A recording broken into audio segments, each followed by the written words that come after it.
نبی کریم صلی اللہ تعالی علیہ وسلم نے ارشاد فرمایا 3 لوگ ہیں جنہیں دیکھ کے رب مسکراتا ہے۔ یا رسول اللہ صلی اللہ علیہ وسلم وہ کون کون سے؟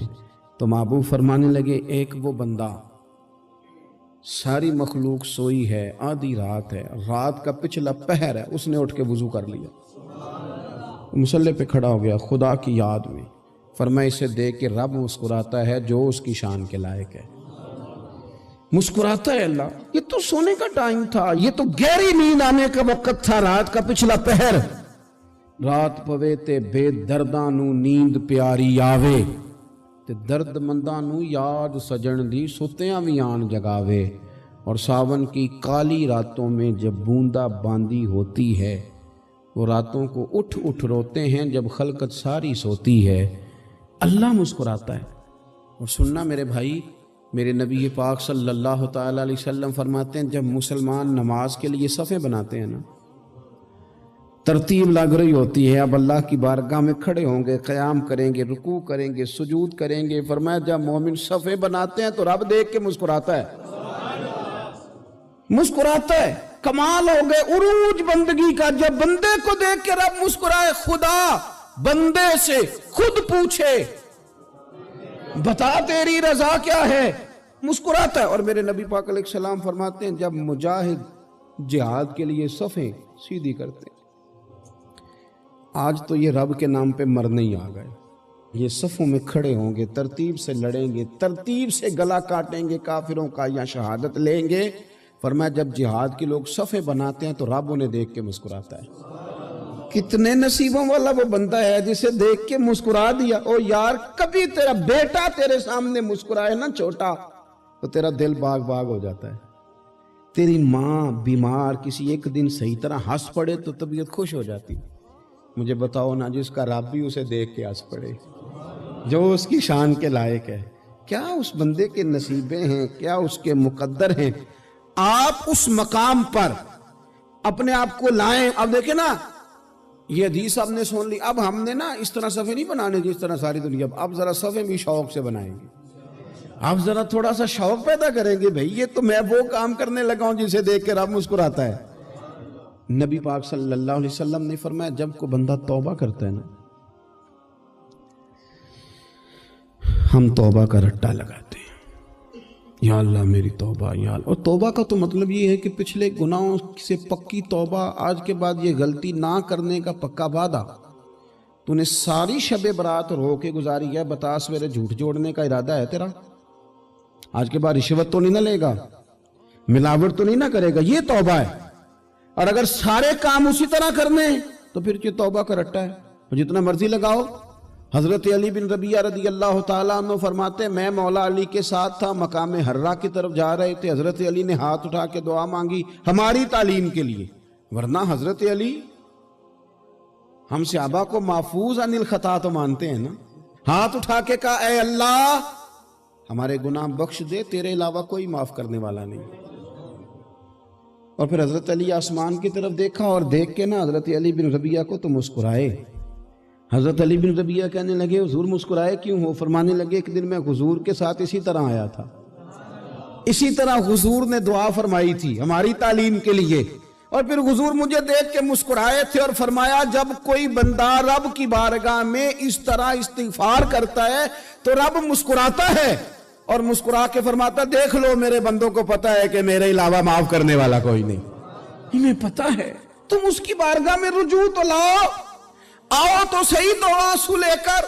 اقبال کہتے ہیں کہ موتی سمجھ کے شان کریمی نے چن لیا، قطرے دو گرے میرے اب کے انفعال کے، دو میں نے آنسو بہائے تھے تو اس کے کرم نے تو موتی سمجھ کے چن لیا۔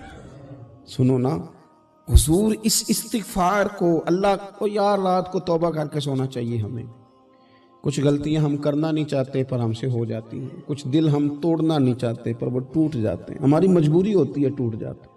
رات کو اس کی بارگاہ میں ہاتھ باندھ کے کشکول طلب دراز کر کے خوب استغفار پڑھنا چاہیے کہ مالک بندے ہیں نا کیا کریں، نفس کا ساتھ ہے، دنیا کا ساتھ ہے، خواہشات نفسانیہ، مالک معاف کر دے، درد سے توبہ، رسم نہ ہو، کہانی نہ ہو،